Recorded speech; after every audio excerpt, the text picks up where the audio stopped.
get right into it. I am happy to be back with AAF family. I was with you for 5 years. I loved the symposiums. It looks like we have a full house today. We have 90 minutes together and it's going to go fast, yet I am going to take my time and we're going to just have some conversation. So today we're going to talk about healing, peace, and protection. Because of everything that's going on in the world right now. We need it, as Tanya mentioned, more than ever. We as a community, things are piling on and piling on and piling on.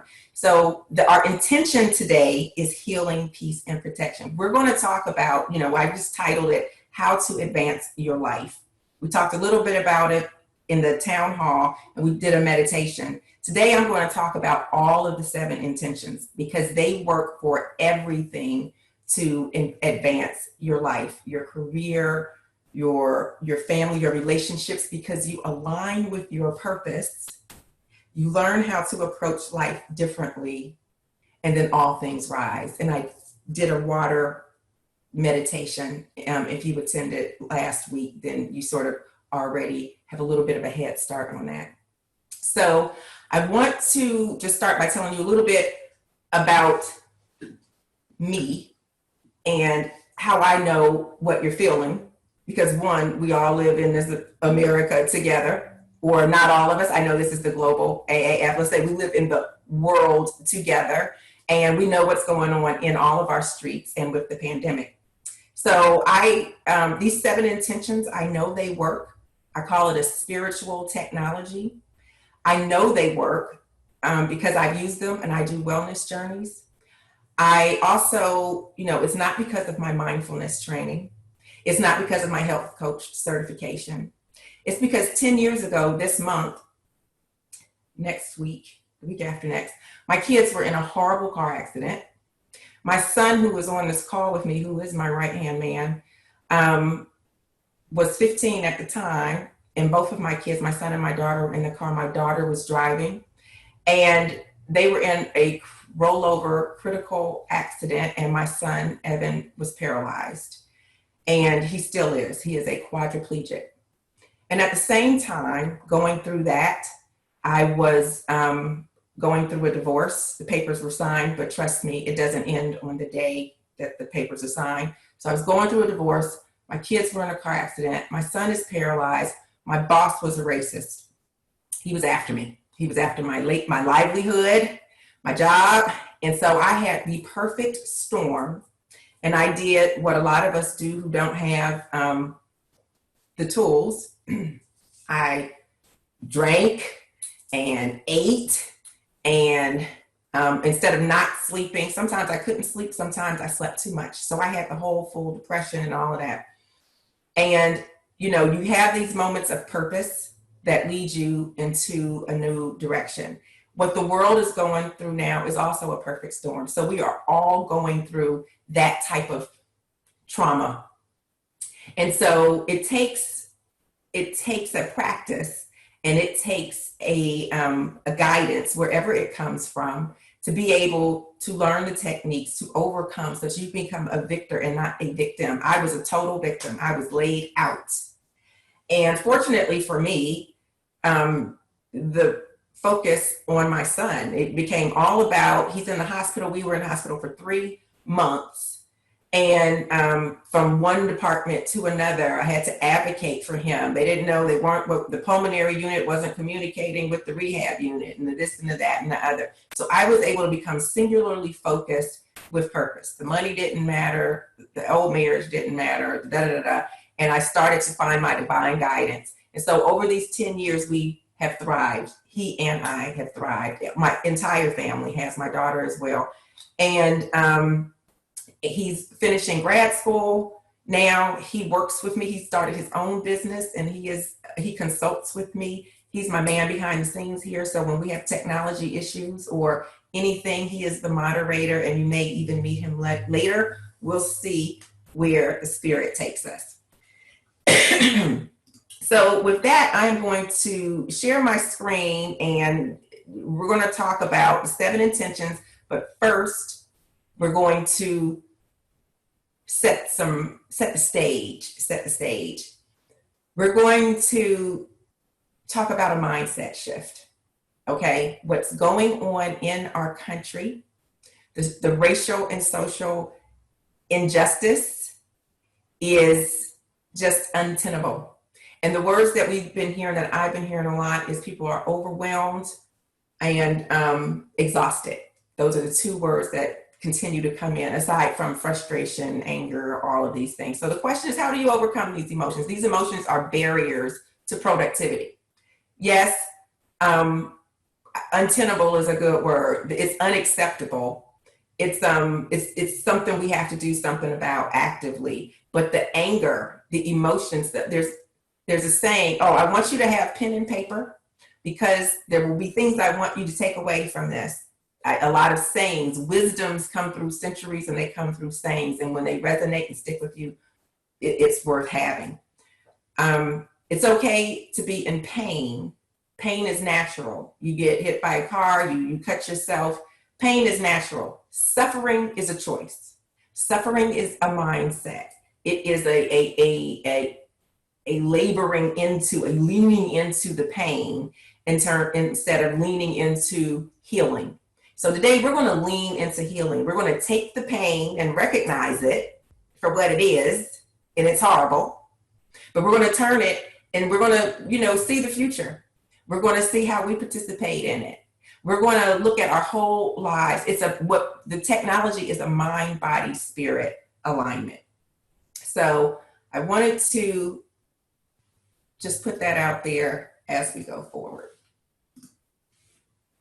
You guys can feel free to use the chat. There will be time at the end for Q&A, and I periodically, if I see something, I may address something as we keep going. So I hope you can see my screen. A mindset shift is first.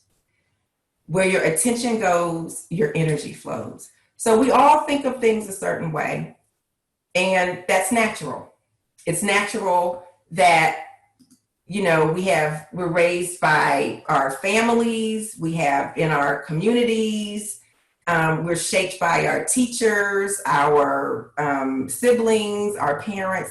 And so we have been conditioned a certain way, to think a certain way. We in America, with all this racism, privileged people are conditioned to be privileged. And who wants their privilege taken away from them? And people who have been oppressed have been conditioned to be oppressed. But we also have an innate wisdom, spirit. Every human being wants freedom and equality and all of that. So how do we shift the mindset? We love for them who are being abusive to shift their mentality, but we also have to shift ours. And so there's so many wisdoms around this. And so I love this poem, and I'm going to read it to start it off. So we're going to shift our mindset today to healing and to our mind, body, spirit alignment, and to actually understanding and seeing how we're not aligned in many ways. So thinking, and you can find this is by Walter Wintle. If you think you are beaten, you are. If you think you dare not, you don't. If you like to win, but you think you can't, it's almost certain you won't. If you think you'll lose, you're lost. For out of the world we find, success begins with the fellow's will. It's all in a state of mind. If you think you are outclassed, you are. You've got to think high to rise. You've got to be sure of yourself before you can ever win a prize. Life's battles don't always go to the stronger or faster man, but sooner or later, the man who wins is the man who thinks he can. I love this poem. It always comes to me everywhere. I love the tonality and the tempo and the rhyme. I love everything about it and the meaning. And so it's true. And you hear it all the time. You hear it in different ways. You hear it in As a Man Thinketh, if you've ever read that. There's scripture in the Bible. And this is a spiritual conversation, not religious. You hear it in all spiritual and religious basis. Like your mind, you're keeping your eye on the divine, however it's put, it creates your reality. The strangest secret, and these things, the strangest secret is like a story. You can hear it on audio for like, it's 90 minutes. It's on YouTube. And it's really was the beginning of self-development when he got his sales team really geared up about, you just have to believe that you can do it. You have to believe you can make change. You have to believe, believe, believe. So this quote here, we are shaped by our thoughts. We become what we think. When the mind is pure, joy follows like a shadow that never leaves. That's Buddha. Your thoughts, think about what you think about. You are creating your future today. Where you put your energy matters greatly in everything. So we're going to get to an exercise in a minute, but I do want to talk a little bit more about this mindset. So I want you to think about your life. Think about how you've been conditioned. And so like we said, the first thing you really wrote down, like there's a pain, but pain is real, but suffering is a choice. So we want to look at the suffering that we're going through now and figure out how to come out of that. And that will also, as we go through these, again, everything will rise. You'll feel lighter and empowered because you have, the power is within. We feel weak when we see what's going on out there and we feel like we can't do anything about it. But the power is within, so we're going to feel empowered. So this next, we're going to do a little exercise. I'm going to walk you through my life map. And I'm going to ask you if you have paper and pen to sort of follow along. You won't be able to complete it here because you need to be thoughtful about what goes into it. But I think it's just want to start opening your mind. I want to open your mind and your hearts so that as we go through the rest of this conversation, you will absorb it easier. And see, this is a different way of talking, right? When you talk in a feeling, in an emotional, and a creative way, you relate better to people in your jobs, in your every way. So we sometimes get so analytical and crisp in our concise language that we forget competitiveness and creativity are the opposite ends of the pole. Because in creativity, you can write that down too. In creativity, there's a oneness, there's a unity in it. Competitiveness is, I got to do better than you. I got to beat you out. And it's a whole different way of thinking. So we're going to open our mind into a creative space. Be here now. Put away all of the multitasking, because what you're going to get out of this, it's all about what you put into it, as in life. So I'm going to show you my life map, and I want you to take out some paper and draw a vertical line. I'm going to start sharing my screen and just quickly walk you through my life map and ask you to be prepared to do your own life map.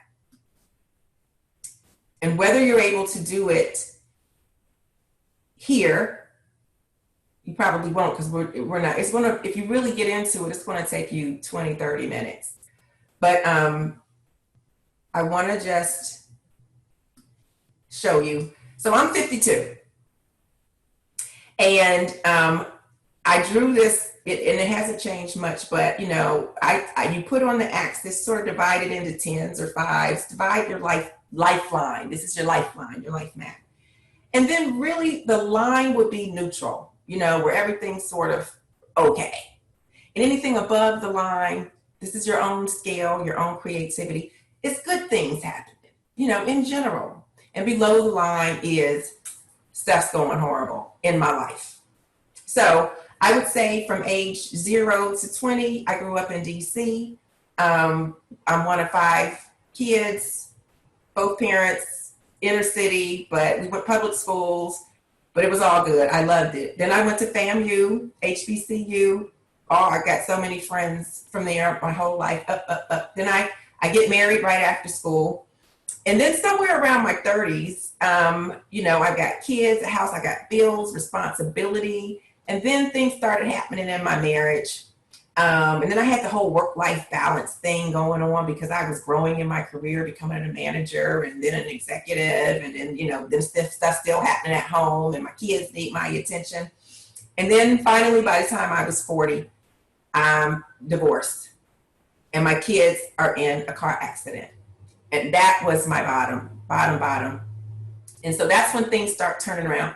And then after that, Evan gets healthier. My daughter finishes school. I meet my new current wonderful husband who's a chef. And things just kept going up. And this is where I am now. And, I came in to GE.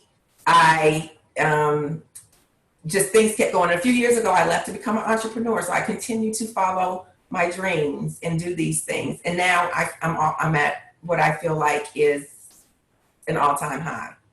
Now, what's not happening for me is I'm not dipping here back down into turmoil because the whole world is upside down.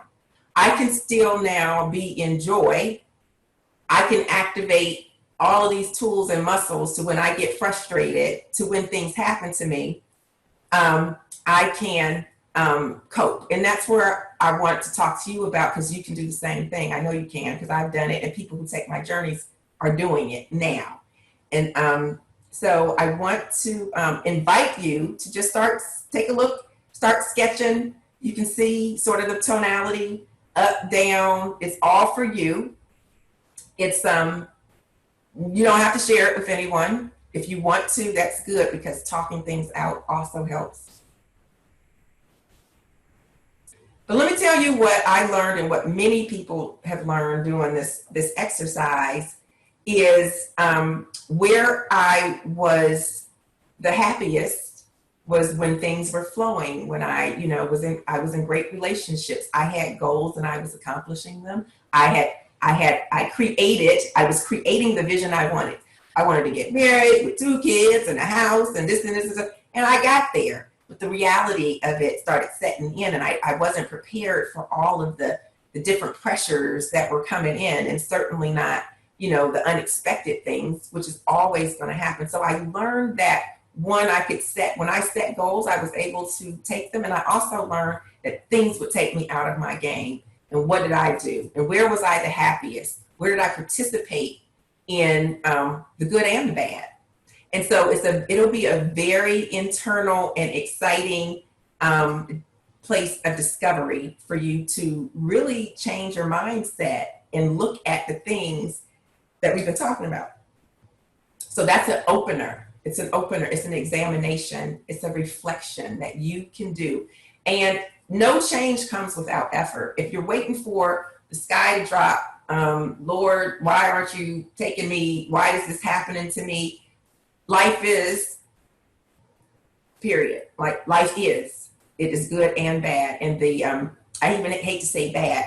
It is good, and there are challenges to overcome. And that is, you just have to think like that. Everything that's happened, we've overcome, and we'll continue to overcome. It is a process. It is a journey. And that's why I talk about Remarkable Wellness Journey. So we're going to start with the 3 understandings. This is the platform. 3 understandings, like universal, foundational starting point. You got to have a strong foundation.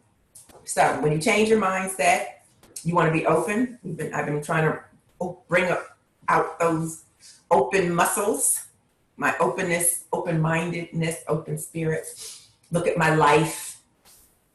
So everything is interconnected into a divine tapestry.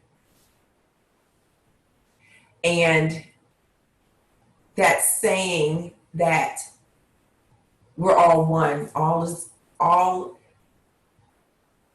What is in the one is in the all, and what is in the all is contained in the one. It is true. We are all connected. This virus connects us. And I like to talk about it as if there's, just like the air, there's a divine fabric that connects us. And say we're all a thread. I'm interwoven with you. The fact that we're here together at this moment is no coincidence. because everything that you do and I do matters. It matters that somehow I came into GE that one day, and now here it is 10 years later, I'm talking to you again. Everything is interrelated. Relationships don't go away. Everyone you meet matters. Every conversation you have matters. And when you think about that, when you understand you matter, even the people on the street that you think you may never see again, they may be the ones that show up in your dream. This person was in my dream. I don't know who it was.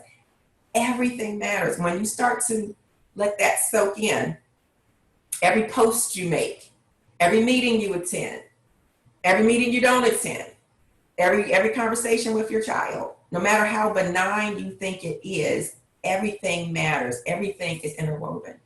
So that's one. What you give, you receive. This is the second understanding. You have to understand that it's the law of attraction, and it's real. It's how energy works, like an apple.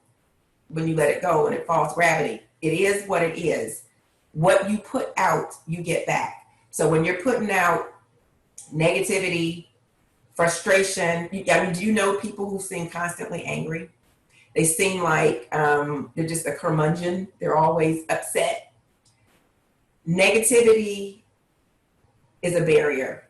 For you to rise, your positivity is what will bring you through. Your generosity, your open spirit. That's why service is so important.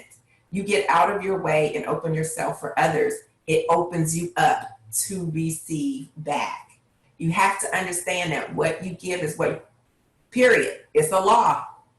And then finally, when you act in awareness of the one, so the first understanding, and are generous with your giving, with your energy, you manifest your desires. And this is what is infinite possibilities.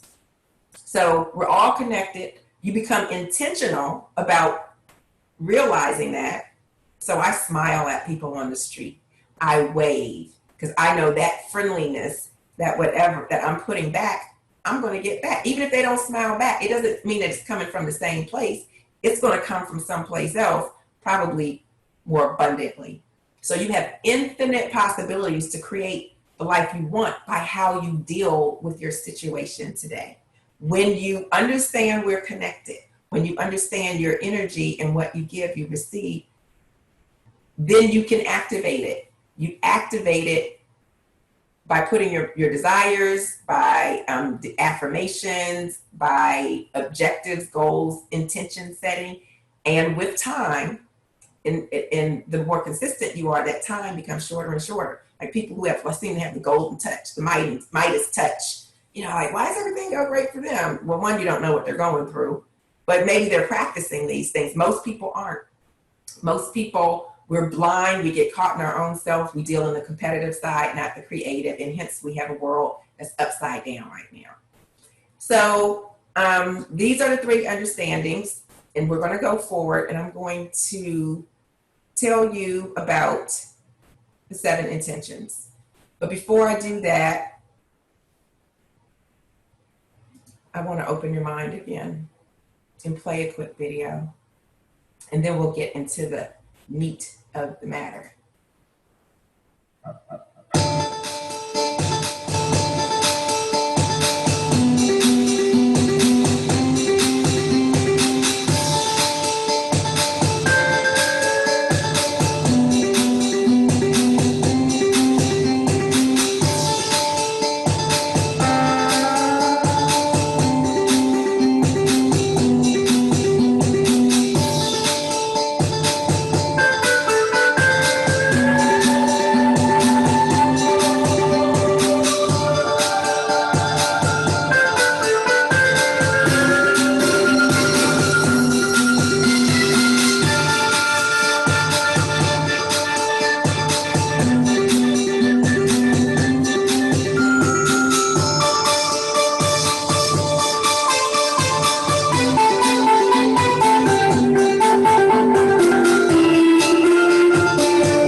video. So that is to, again, what is it, that star, the sun that's 2.9 billion times bigger than our sun? Like the universe, the concept, we are just a grain of sand, if that, like a molecule. And that is not to make you feel insignificant. That should show you the infinite possibilities, how significant you are, how much is out there. We feel sometimes limited by our neighborhood or our whatever. There's so much, this universe is so much bigger than us. There's so much potential, so much unknown to be explored. And so let that help guide you. And that's a YouTube video. Will you ever, and I can never remember the stats, but when I watch it, it's just like, you cannot conceive, you can't even conceive of how infinite the universe is. And then they're saying this is just one universe. This is the seeable universe, like what we've seen with the Hubble telescope, that there's multi-universes.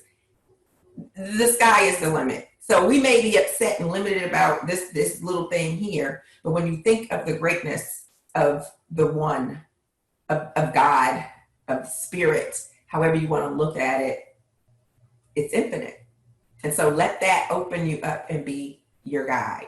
So we're going to start talking about the 7 intentions. How do you overcome things in your life? How do you keep this feeling? Like you may be starting to feel a little bit more open, just good. This is good to have a break, to talk about what's going on in the world and find out some ways to, and be inspired and encouraged to just do you. Like you can do great things in the world right now. But when you leave here, what are some tools to keep going on? And I had a question yesterday. I want to go ahead and answer it right now. People are trying to find out, well, what can I do when I'm immediately in front, confronted with, a bad or difficult conversation with my boss or a police officer or whatever? Everyone wants to know the shortcut. What do I do? What do I do? What do I do? And I'm like, okay, first thing you do is you take a few deep breaths and you figure out, you step back, if you can remove yourself from the situation, and you let it go. You let it go. And then you can take time in wisdom and stillness to then come back with a more thoughtful response. But if you don't have time, if you're in the moment, you always have the moment. Breathe into it and let it pass. Just don't participate until you're in full of yourself. That's a simple answer. The better answer, the one we want today, is the things you do today create your future. The money you make today is so you can buy groceries or the next house or, retire. Everything you do right now is what matters. So you want to learn the tools now, so when you get into that confrontation, you don't have to ask questions. You already have the tools. You already know what to do because you've been practicing it. So these things are daily practices that keep you prepared. So today, when the world is upside down and the virus is going on, my son was in the hospital 4 times last year. In those moments, yes, there are moments of stress, but then I knew how to go into meditation. I knew how to practice self-care. I knew how to he's more Zen than me. We can deal with it. We understand it's infinite possibilities. If we focus on the one bad outcome that can happen, we're taking our eyes off of the 10 good solutions that can happen. So we make a choice. We choose our mindset to say, I'm going to choose to focus on this. One example was, the doctors were saying this it's going to look good, or it's going to be this. But if this happens, then he could get out in, a couple days. So we made a decision that we're going to choose that you're going to get out in a couple days. And we brought the van to the hospital to be parked when he was released. And we started making sure things were ready at home. So when he got home, it was going to be fine. So we chose to go in that direction. We chose. That's a mindset shift, because most people are crying and woe is me, all these horrible things. And that's true. That's true. We do it all the time. It's a practice to develop those muscles and come back to a place of choosing and positively connecting with a good outcome. I know that we're going to come out better out of this crisis. So many people are so angry, like this is keep going on and going on and going on. It's never going to stop. Not with that attitude. It is going to stop because we're going to do something about it. It's going to stop. It's taken too long. It's taken a long time, but we're going to make some amazing changes with this. And I have some ideas. We'll see how the time goes at the end, because I've also talked to a lot of people that don't know what to do, don't know what to do with their emotions and don't know what to do. And that may be many of you on the phone, which is great. It's so great that the company is supporting this type of conversation, because this is holistic. This isn't competitive. This is creative. And that's a new thing. But this is the new competitive advantage that you're going to have once you learn and employ these tools. So what are these tools? What are the 7 intentions? And I want to go back and forth. I'm going to go back. So for you, I'm doing 2 screens so I can share. So you're not constantly, I don't want to talk at you, and I don't want you to just go through pitch decks. We do enough of that. So I'm going to just go back and forth to keep it a little fluid. So I'm going to show you what I call my ideal of wellness, remarkable wellness. There's 7 intentions, and they are on the left side of the page. And what the practice is, the goal, and you can write this down, is mind, body, spirit alignment. Okay? We're going to start at the bottom, and I'm just going to give an overview now so you can have these in your mind in the concept of why this alignment. So we're really talking about the 7 intentions as a whole and how the alignment happens in your life, not in your body is one part of it. And we focus a lot on our body and our mind. So at the lowest level of our existence is our mind. Is our body. Just like an animal, just like anything else. And we can focus on it through, and we always focus on it. We look at ourselves in the mirror, we take showers, we brush our teeth, we talk about if we've gained weight or lost weight, we're always, so our body is here, it's apparent, we see, we use our eyes, we use our 5 senses. It's basic. And you see how these things manifest on the left side. It's materialistic, it's apt to suffering and worry, and in time and space. I don't have enough time, I want a bigger house. All of these are about our physical body. So as you rise up, really on the spiritual and the wellness hierarchy, then you get into your mind, what you think, your mind, where your soul is sort of housed in different languages, but we'll just say mind. And that's where you can connect, because your thoughts matter. And this is where we start. You create your reality with your thoughts. As a man thinketh. That's the whole first conversation. That's the mindset shift.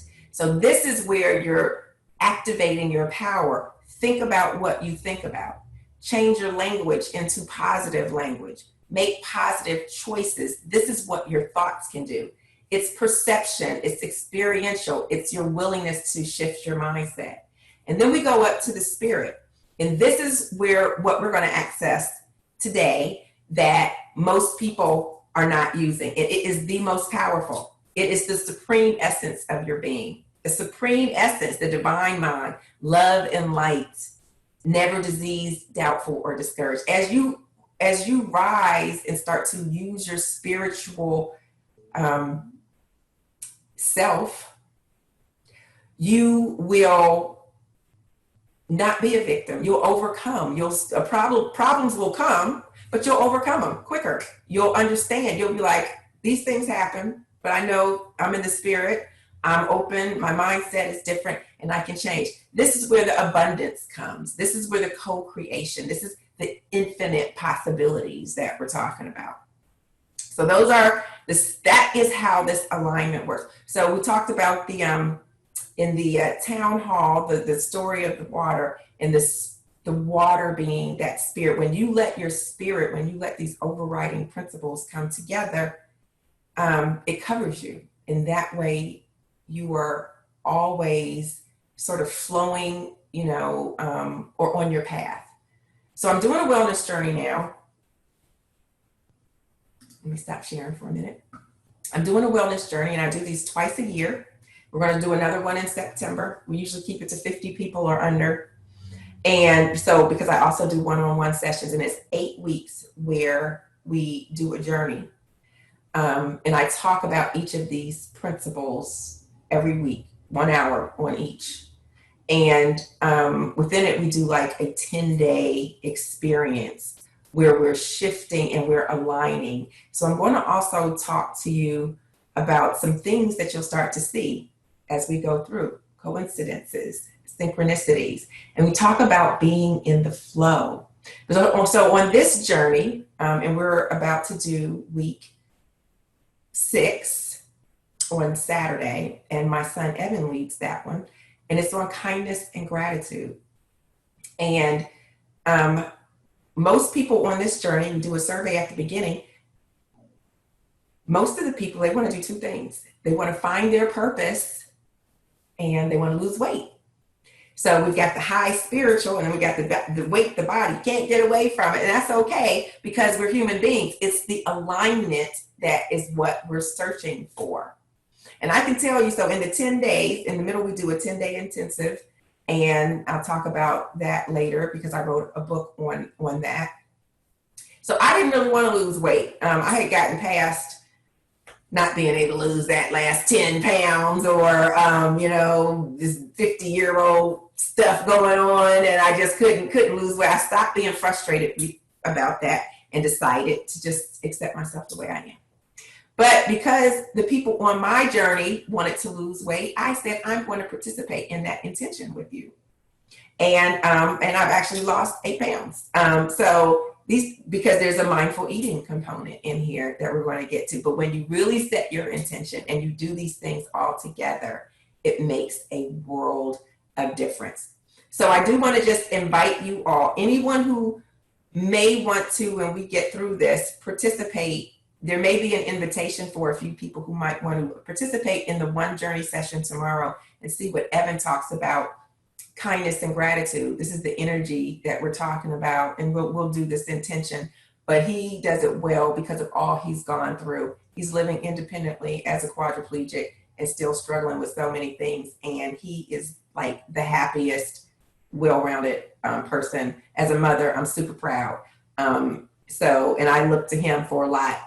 So you can appreciate that. So we're going to keep going and get into the first principle. I'm going to forward these slides because I'm going a little bit out of order because I have the freedom to do that. And I embrace it. Okay. The first one is meditation. And I'm going to, again, it's a mind opener, and I'm going to take you through a small meditation. I'm going to tell you about all of these principles in very short order. Now, remember, I do an hour on each of these, so I could do whole seminars on just each one, but they work together like an alchemy. But I think meditation is at the top of the list. It is the most spiritual. It is stillness. So I'm going to talk about each of these in a way that will take you from the practical, or maybe the body, up to the spiritual, and then hopefully you can find that alignment. And with that mindset shift that you're making, you'll start staying more and more in the higher echelons of your thinking and of your being and how you relate to people. So meditation is the only one of these 7 that I'm going to actually take you through and demonstrate with you, because I believe it is the most powerful tool to open us up. And I'm not going to make it a long meditation. Most people in this day and age that I meet have not meditated before, say things like, I'm not a good meditator, which is ridiculous. Because you are learning. When a child can't walk, when a child is learning to walk, you don't say they're not a good walker. They're learning to walk. You're just developing a skill. You don't know how to do it the first day. It is a practice. And eventually, just like a child walks, you can meditate. You are meditating. So I'm going to do a quick meditation with you. But the practical aspect, the physical, the body, the low level benefits of meditation is that it reduces stress. And that's the number one thing we want here. And that's why this is the number one thing I'm going to do. And we're going to do it together. Physiologically, biochemically, when you slow down in stillness, watch your breathing, you reduce the cortisol. It actually inhibits the stress chemicals that come out in your body. Cortisol and those stress, fight or flight, we have turned what used to be when a bear or cougar was chasing us, historical ancient man, that cortisol, we're now producing it at levels like that when we miss a deadline or when we don't like something on the news. And it's becoming, it goes into our body, it takes our insulin levels out of whack. It causes inflammation, which is the number one cause of all the chronic diseases. 65% of adult Americans have a chronic disease, which means you or someone you know has a chronic disease. That's how we're living in the world, largely because of stress. Meditation reduces stress. And you can do meditation once a day, twice a day. You can do many meditations all the day. So that's the body, like, okay, I want to be stressed out less. So boom, I'm a meditator. Now, that's basic. We're trying to get up. How do you align that with your spiritual? Now that's good. I do want to be stressed out. So in my body, mind, body, spirit, my mind is saying, okay, I want to do it because I want to be stressed out less. My body will react by being stressed out less. But where's the spirit in that? So meditation at its best, you can do it as just, let me just chill out for a few minutes. But in the meditation, if you can access the spiritual, your inner wisdom, the God within you, if you can connect with the oneness that we talked about in the beginning, the oneness of everything, it starts to cover everything and coat it in peace. And that is the spiritual part of it. So it's a shame when people use it as just a tool to reduce stress. But it is exponentially magnified when you bring the oneness and the spirit into it. So that is why meditation just is one of these intentions. I call it the most important one. All of these are important. And what's contained in the one is contained in the whole. Write that down. That's one of the understandings, right? So meditation is self-care, which is another intention. It is an exercise. It is something to practice. It is so many things. So we're going to just go ahead and do the meditation really quickly. So I'd like you to take a few deep breaths and be prepared, like just sort of, again, put everything aside, and because I want you to be very present with me now.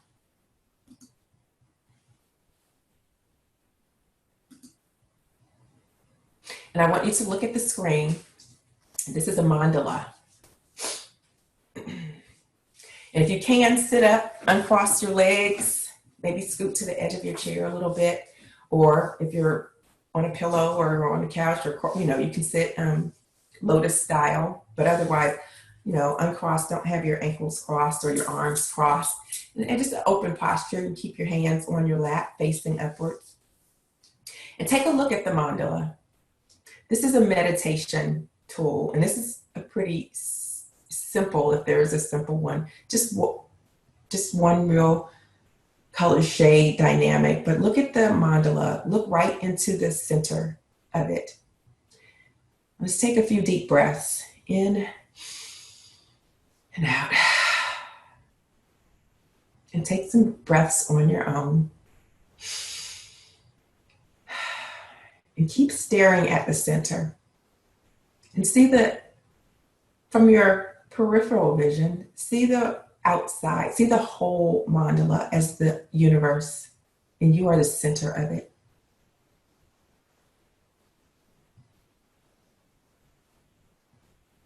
Now see how the different dimensions, the layers of petals or triangles, shapes form. Soften your gaze. Take another deep breath. This is your life. See the systems. See your family tree. The connections.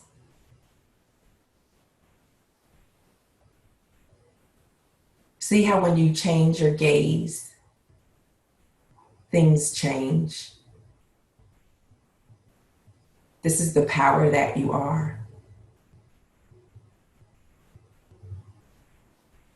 And so I want you with that understanding of your greatness.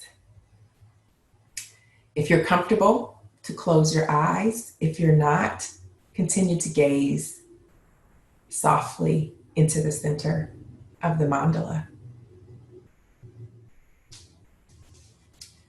Take a deep breath in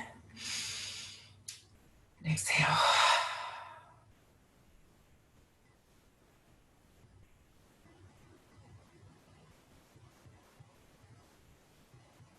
I see in the center of my mind a golden ball of light. And this light grows and grows until it fills the complete inner vision of my mind.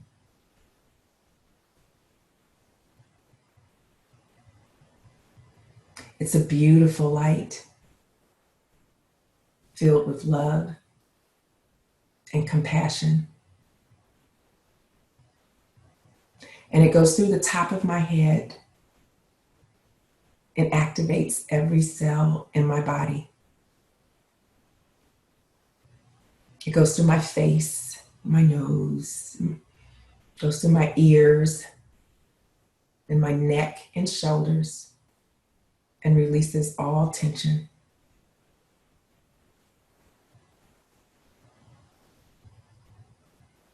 This beautiful light goes through my arms and hands, goes through my torso, my chest and back, covers all of my organs. Wherever there's spots of disease or illness, it cleanses them.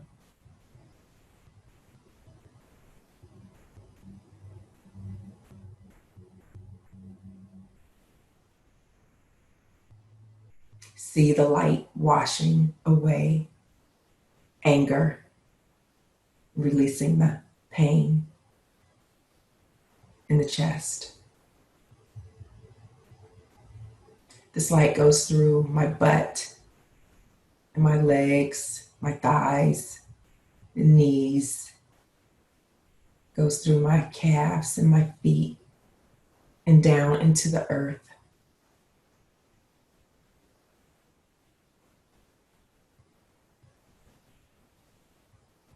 I am grounded.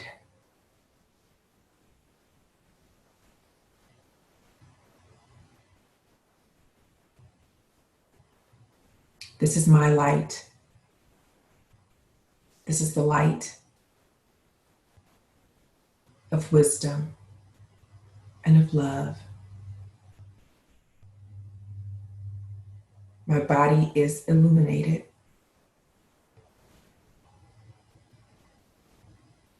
And my light grows and grows until it covers my entire home. It covers all of my loved ones and friends. It covers all of the protesters and politicians, policemen. It covers the entire country.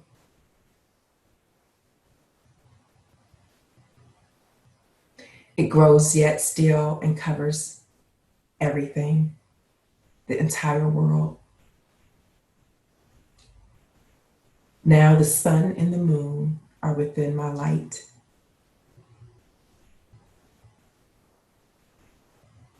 My light is infinite.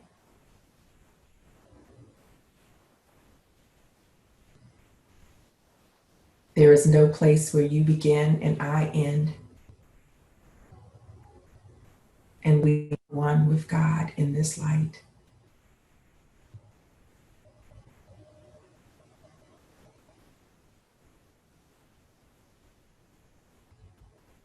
I take some breaths to enjoy the stillness,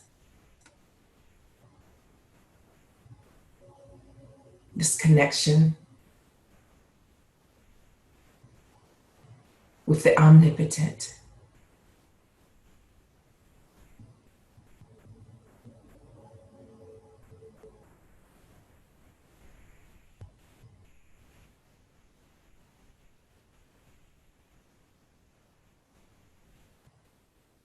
And with such gratitude for the stillness of this moment,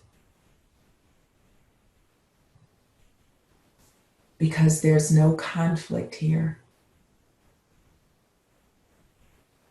This is a holy instant. I open my heart and I give and send out blessings,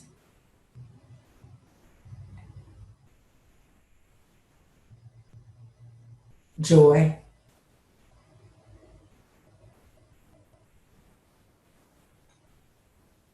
healing,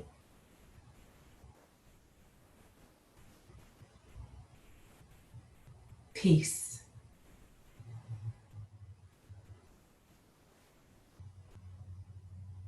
protection, harmony,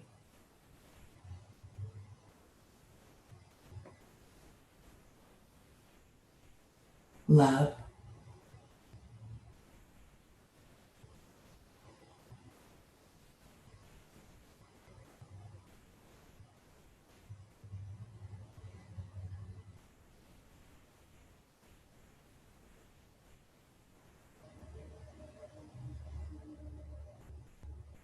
And my light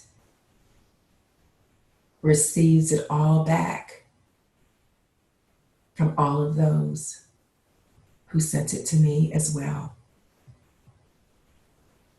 Because what I give, I receive. Take a deep breath in. And as I breathe in this goodness, I bring my light back into my body. And I am a powerhouse, fully aligned, body, mind, and spirit.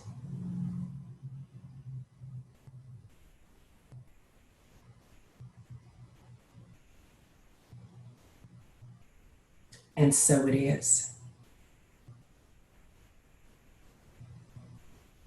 Take a deep breath. One more, and slowly open your eyes and see how beautiful. Just look around you. Take a minute.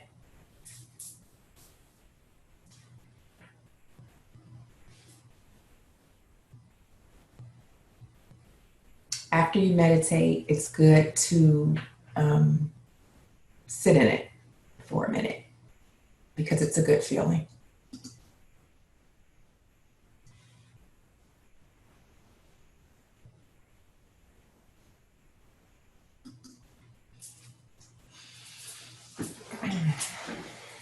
So that is the first of the 7 intentions. I hope you can feel and see how powerful just that one is when you do it with intentionality, not just to relieve your stress. That's going to happen. I've never had a bad meditation. But to really align your body, you sat upright, you took some breaths, you visualized your spirit and your connection with all that, how vast, like that video, and you aligned in, I don't even know how long that was, 10 minutes? Does not take long. That is the first intention. Powerful, powerful, powerful. Now, that is also that oneness, that tapestry in that, when you're in that realm, when you're in that place, for people who pray or set intentions, that's where you want to be. Some people pray from their mouth, but there's no real power behind it. In meditation, people say, what's the difference between prayer and meditation? And I'm like, they're really the other side of the same coin. But to me, I've heard this before, it's not mine, but I feel it's true. Mostly when people pray, they're talking to God. Oh, please do this, heal this person, bring me a car. And also gratitude. Thank you, Lord, for all you've done. Meditation is when you're in stillness and silence so that you can receive that divine guidance you want. See, what happens is we're talking so much, our minds are chatter and going, we can't hear the divine guidance that wants to come to us.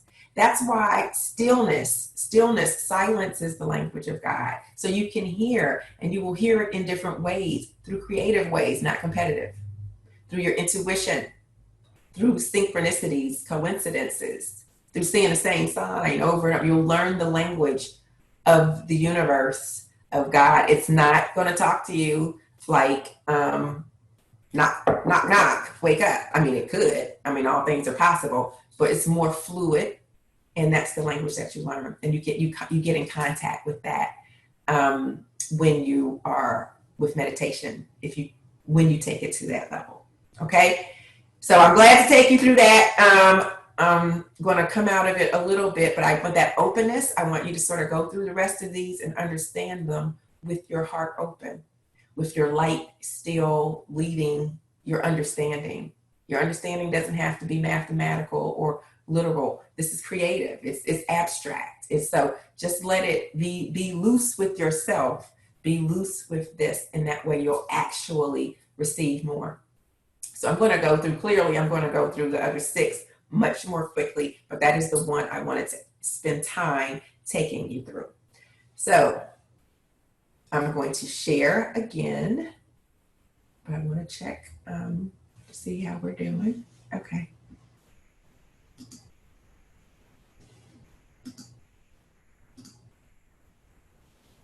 These are the 7 intentions.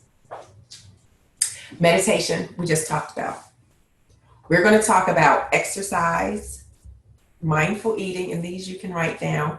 I'm telling you, I'm going to tell you about my book at the end, which takes you through all of these, and how to do the 10 days where you can find your purpose, lose weight, anything you want to do. So there is a book, but definitely in the meantime, I wanted to put this up here. So if you wanted to jot them down, none of these are proprietary in and of themselves. We all know to exercise or to watch what we eat, to practice self-care. Maybe we don't know about daily affirmations and journaling, but we certainly know about kindness and gratitude. We taught that before we were 3.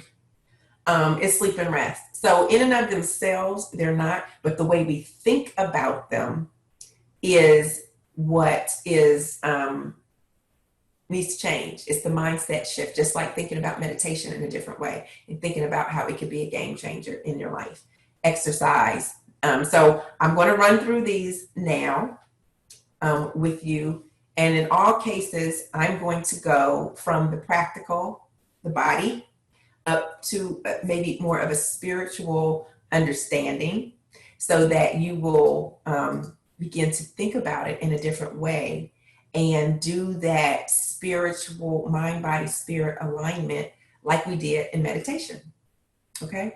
So I just want to, let me get set here real quick. I'm not going to share during this, so I'm just going to talk to you, and I may ask you to write some things down. And I just want to I have them in a certain order in my mind. Not in order of importance, because after meditation, it's different. But I think for a lot of people, you mix in. So the next one we'll talk about is exercise. So exercise would be, something you think about the body more at the base level of that hierarchy of alignment. And that's true. When you exercise, it oxygenates, it sends more oxygen, your heart pumps, your cardiovascular system works, and the more it becomes, your body becomes a more efficient tool. I think we all know that. We've had physical education. You know, we know it. There's gyms and studios and things all over that we didn't even have 50 years ago. People were healthier 50 years ago. We didn't even have gyms and yoga studios and all that. Think about that. We have all these tools. You probably got a treadmill and a row machine and a Pilates and all that in your house. No one had all that 50 years ago, and we were so much healthier. But anyway, but we get it. So I don't need to like overdo the physical goodness of exercise. Now, it doesn't have to be, I want you to shift your thinking. It doesn't have to be you're lifting weights and running a 5K. It's movement. Your body is a temple. It houses your mind and your soul. If you want the clarity to be able to have, even in your meditations or even in your work, whatever you're doing, you don't want your body clogged up. You want that movement, the fluidity in your body, and that connection. When you honor your body, there's things that you can do in movement that will quickly align your spirit. You know, that's why people pray like this. When I said some people just pray and talk, they talk in their head. You know, this alignment of your body with your heart and your spirit, that's a physical representation. You automatically activate that connection. So it's not just emotion. But for exercise, when you go into it intentionally, you're walking every day, you know, and so we talk about doing just 30 minutes a day, do something, you know, walk, stretch, honor your body by movement so that it can honor you, because what you give, you receive. You have to give to yourself. So exercise isn't just so, you know, you won't have a heart attack, although that's a great benefit, you know, but it will help reduce the same biochemical, you know, reduce those chemicals that get released. It reduces inflammation, the killer, you know, all of that. But when you're doing it for the movement, so you can oxygenate. So oxygen and can get into your body, and hydrogen. What is that? H2O. I mean, that's in our mindful eating, but that's what you want in your body. But when you move, you want your skin to get plump. You want to feel good. I mean, that's the basis of everything. You want to exercise because you want to feel good. We're talking about feeling good mentally because we're all a little jacked up about what's going on in the world, but feeling good is feeling good. When I look good, I feel good. When I exercise, I feel. So use your other tools to help make you feel good, and you build and build and build. So when something crazy happens, you've already built up enough equity that you come just down a little bit. You don't sink all the way down. Your line doesn't go all the way down below the horizontal. Exercises, just so 30 minutes a day. So I would say meditate every day, exercise 30 minutes a day, and these are things you can get done in the morning. I did them before this meeting, okay? I already knocked out 2 this morning before my day started, and I'm covered. I'm covered in a good feeling. I'm covered. I know my steps are being ordered because I've aligned myself at the beginning of the day. Mindful eating. This is one of my favorites. My first book was on mindful eating. It's 366 days, daily affirmations. It's called A Year of Me. And it's not just like an affirmation on eating every day, but it's just sort of, if you're feeling good and encouraged in your spirit, then you'll want to make the right choices. But I go through a nice long journey story on mindful eating, and I'm going to make it real short for you here. 50 years ago, people weren't as sick as we are today. The population of the world has doubled. America owns 40% of the wealth in the country. So as the population has grown, all of this wealth and consumerism, we've overproduced. Now we needed to produce more, but now we overproduce. So we think we can sell more. But then 40% of that food goes to waste, while 1 out of 6 people are food insecure. It doesn't make any sense. But why? Because to make the money to satisfy our taste buds, they have to, the food has to last longer. We've got longer distribution chains. So, and this is just the basic physical, this is the body stuff, right? So this is just how it works. Everything's a system. Remember the mandala. This is the system. So they put pesticides on the food so the crops will last longer. They put them on these trucks. They create food because we're too busy that sits on the shelf longer. Bread lasts 2 weeks. That's not real bread. So they put in stabilizers and preservatives and all these chemicals and everything so it will last longer, so they don't have to buy it longer. And we're the supply. We're the customer. They're the supplier. They're going to give us whatever we want. And that 1% of the 40% that owns everything, they don't care. We see today what's out in the world. They don't care if we get sick, but we're making these choices. Realize what's in that food. So in mindful eating, I say no WASP, no white flour, alcohol, sugar, or processed foods. Do that for 10 days. You'll lose 5 pounds, just like I did, just like everybody who does it. No WASP. Make it a lifestyle, because what they're putting in our food that we buy by choice, free will, is killing us. And so my metaphor is our body is the creative, right? Our body is like a dryer. And then, that filter, when you pull out all that lint, all of those processed foods that we've been eating over the last 50 years, or 20 or 18, however old you are, or 60, over all these years, all the fast food and the hydrogenated oils, artificial colors, artificial flavors, it's built up all this lint in our body. And so if we're not exercising and we're continuing to build this lint, it's just, it tops each other. So now you're meditating, you're exercising, you stop eating processed food, that lint goes away, and that air and oxygen and hydrogen and water can circulate clearly through your body, again, making you an open vessel. You lose weight, you reverse chronic illnesses. This has been shown. Go Google it. Proper eating, most chronic diseases can be eliminated with mindful eating, eliminating processed foods, and eliminating smoking, and with an exercise regimen will eliminate chronic diseases. So what we're doing is we wait to get sick and then try to start doing this thing. You create your reality today. You create your future today. Write that down. What you do today is creating your future. We want to be proactive. Your health, this is called Remarkable Wellness, this is the program. Your health is not the absence of disease. Health is health. You want to be as healthy as possible, period, and continue to be healthy as possible. But change your mindset. We're acting like, well, I'm not sick. I don't take any medicine. I don't take any prescriptions yet. I'm not diabetic yet.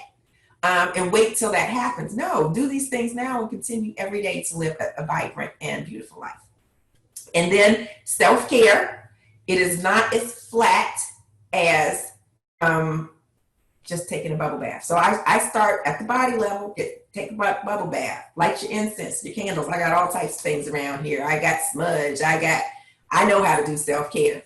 Do my nails. I know how to do my own nails. These nail shops closing, they don't bother me one bit, but they're back open. I'm not going. So that's good. That's all on a personal level. But self-care, again, what you give, you receive. It's in your own.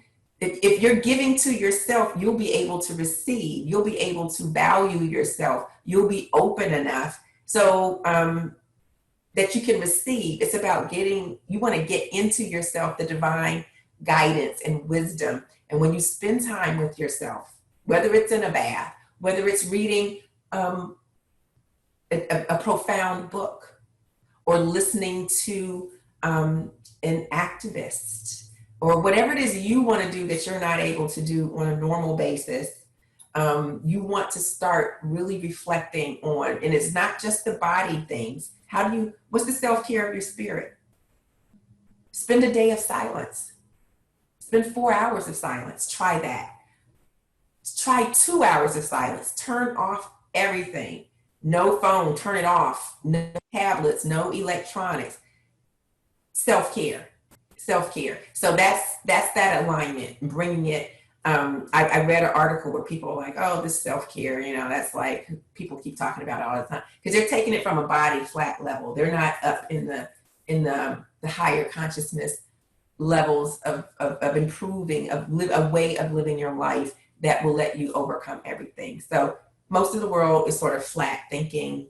And that's what we're trying to do now. That's how I say it's for me to make the world a better place, one happy person at a time, because most people don't get this, but I got it. My son got it. And hopefully you're getting it too. Daily affirmations and journaling.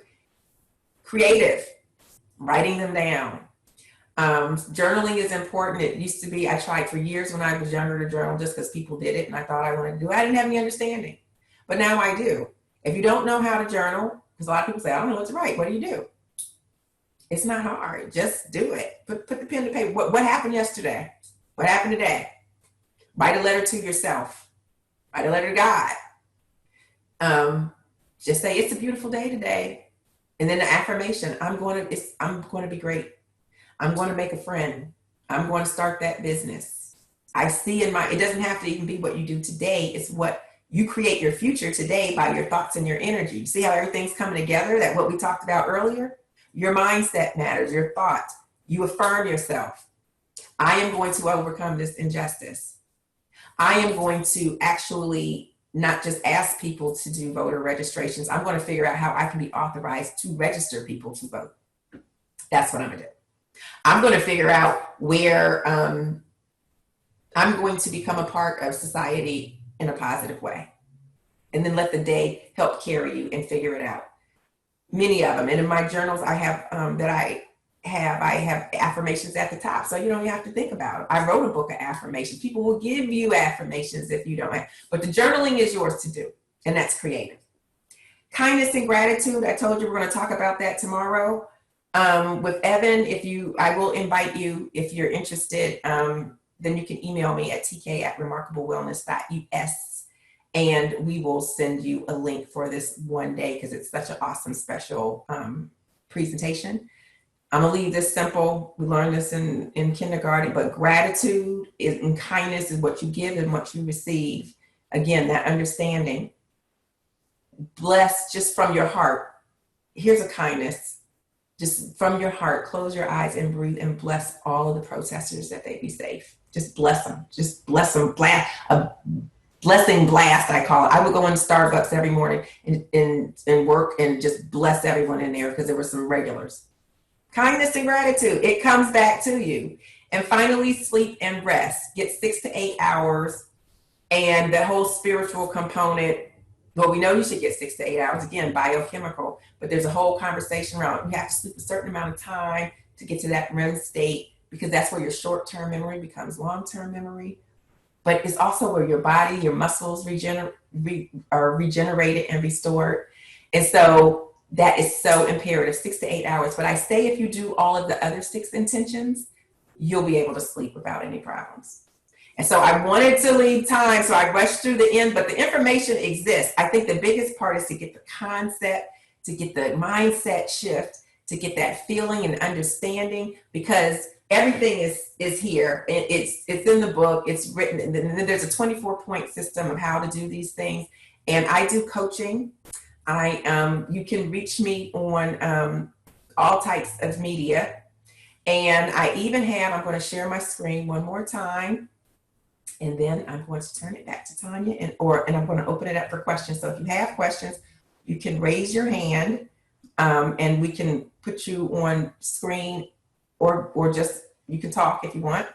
And you can put it in the chat box and all of that. And then we'll just take it from there. And then I'm going to turn it back to Tanya. So I have some tips here for people who do the 10 days wellness retreat. And so it's really just doing all of the 7 intentions and tips that people who do my journey, I give them.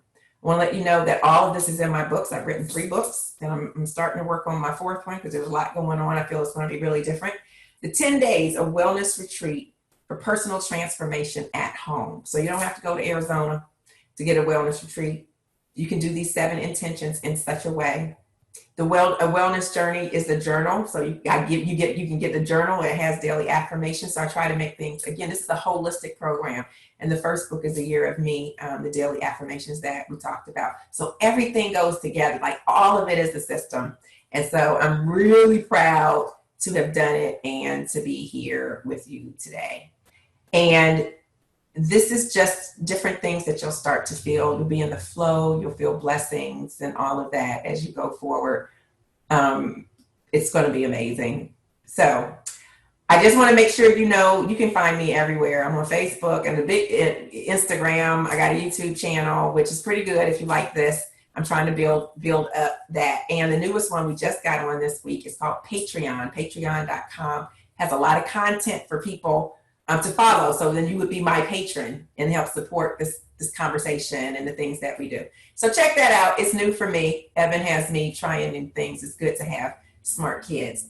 And so with that, I am going to open it up to see if we have any questions or any conversation. And let me see. I think I see some in the chat. No, I haven't. Thank you. Thank you. Thank you. So Tanya, I'm going to let you come back on. If I don't see any questions or raised hands. And I do, when we sign off, I'm going to actually play a song as we go out. It's a great, great inspirational song. Oh, I do see some come in. Yep, lots of thanks. And then a question on how to avoid procrastination.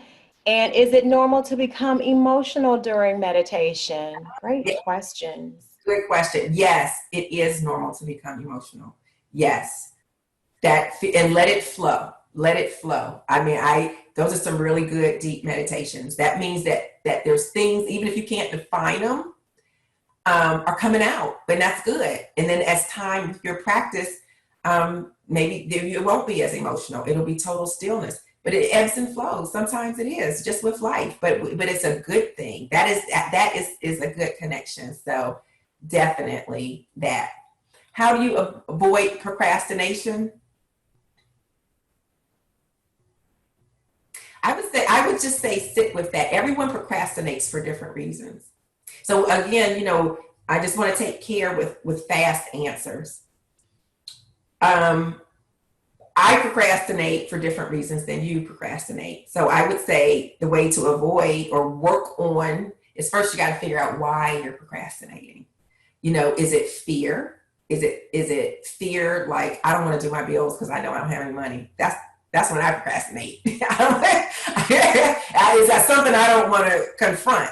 Or other times I procrastinate because I'm just not in the spirit. If I want to start writing on my book, I can't sit down and make myself write the book. So I'm just sort of like, I'll get to that tomorrow. So I think the best answer I can give you on that is to really sit with yourself and say, why are you procrastinating? Then that's how you can avoid it. Because you're like, then you can say, I don't care what my bills say. They still got to be paid on time. Let me do the best I can. So you make a choice. You make a decision, that mindset shift. Okay, hold up. I don't want to miss anyone. Hey, Carla, how do you help convince someone that they need to seek this type of self-help? Girl, if I knew that, I'd be rich. I think you can only show them through your example the benefit of what it does for you. Most of this work, part of our mind, we always want to do out here and tell other people what they should do and blah, blah, blah. No, it's your inner wisdom and focusing on yourself. And then that light, that spirit that comes down over, that's the best, most, I like this word, efficacious thing that you can do. It's impactful. So you really you can show them through, hey, this is what I'm doing. I lost 5 pounds. I shine. I got to glow. I'm not depressed while everyone else is depressed. Maybe you should try these things and then let it go. Which of the 7 intentions do I find the most challenging and how to push through? I don't find any of the intentions as challenging now because I've been doing it for a while and it sort of comes through me. But I can tell you in mindful eating, the no WASP, and I'm honest. No white flour, alcohol, sugar, processed food. Alcohol. I love wine. I'm not gonna lie. So I can say it's a 24-point system, and those are 4. I could get 23 points every day and have a glass of wine. So I work to be mindful and say, I'm shooting for 24 points, a perfect day. So I'm shooting for 24. And then I have those stretches. And then I just talk to myself about this mindfulness. I realize mindful eating. I realize where I have work to do.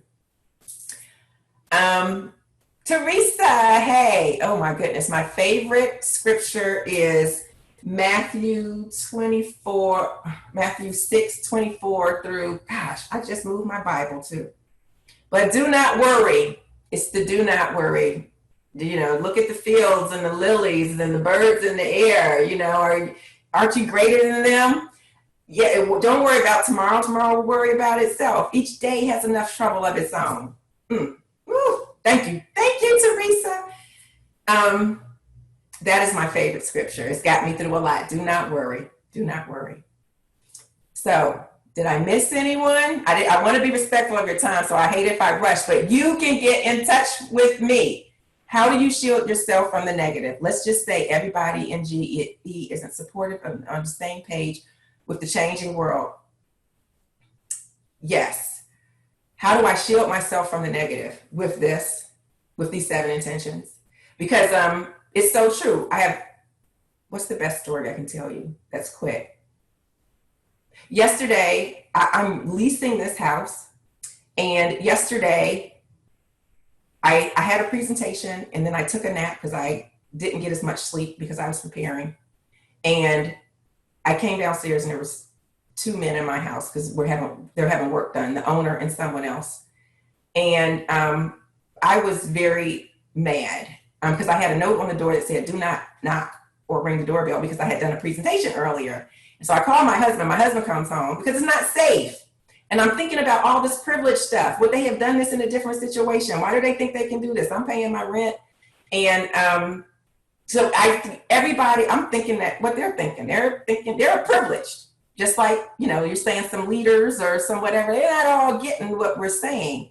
And so I had to come back to this practice. I have to understand that they don't think. Now, how am I going to deal with it? How am I going to overcome this situation? I'm going to call my husband. I'm going to be frustrated, and then I'm going to let it pass. We've had our talk with him. It's not going to happen again. And what's the long-term solution? I got to get my own house, or I got to buy this one. We'll see.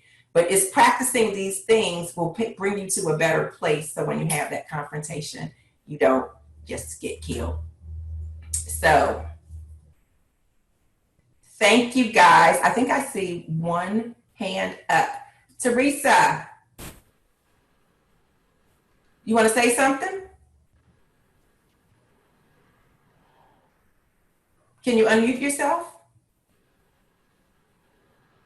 Can you hear me, Tanya? Yes. This was absolutely amazing. So thank you so much for doing this for the team. And I will be calling you to set up some coaching sessions. So love you and appreciate you. And thank you for everything you're doing. Thank you, Teresa. I miss you. We work together at lighting. Oh, that's so great. I'm so glad you're here. I appreciate that. I'm going to listen. I'm going to look for your call. So with that, I believe we went straight up to... I don't know if you answered this question, but someone wanted to know if this pitch will be able to be shared. Thank you, Evan. That was Evan. Tanya. Yeah, I think so. Tanya, you tell us if you're comfortable with us sharing this with the full AAF community. I know we recorded it, and happy to share it with others if people want it. But let's you and I talk offline about the best way to do that. I'm going to put it on my YouTube channel and send Tanya the link to distribute it to all of you. Fantastic. Fantastic. Yeah. We're at time, so there is nothing that I can add to everything that you said except for thank you. Much needed. I got work to do. I know many of us on the Zoom do as well. So thank you very much. And we will look, I'm looking at all of the places to follow you so that we can get more and maybe join together and continue on the journey together and helping each other with these tools and tips and progress. Thank you so much. Thank you, AAF. Love you guys. Take care. Bye.